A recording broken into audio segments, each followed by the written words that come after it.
Look at that cutie. Not all dogs are as cute as these, though, so you have to be careful when you approach pets, especially if you have little ones, as in little children, because sometimes pets aren't as friendly as they seem.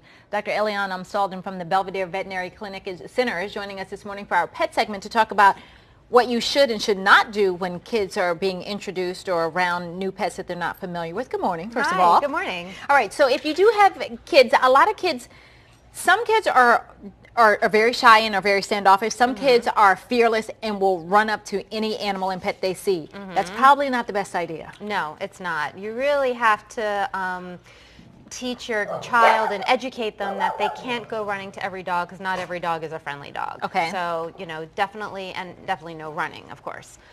Now, when you say no running, because kids are going to be, that's what kids are going to do. And if they see a dog that they're unfamiliar with coming at them, they're probably some adults too, but the kid's natural instinct would be run the other way. Sure, sure. Why not do that? Well, when you run the other way, number one, you're turning it into a chase. Okay. And it could be a game. A dog could take it as a game, or if it's not a friendly dog, it could be more of a hunt. Okay. So you definitely don't want to do that. You want to keep your hands maybe folded and turn your back to the dog.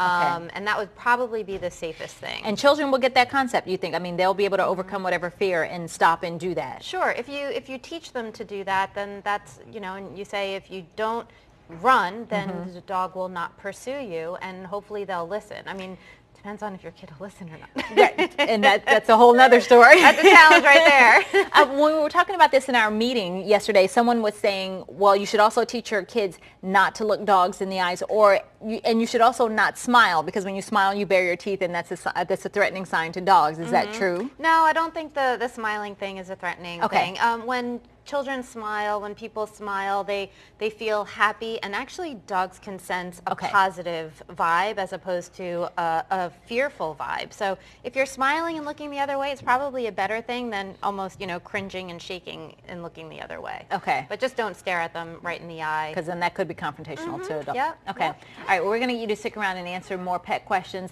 Dr. Elianne's going to have answers to whatever questions you may have about your pets coming up in our next half hour. So if you do have some questions, send us a tweet at Fox Baltimore, or you can post those questions on our Facebook page.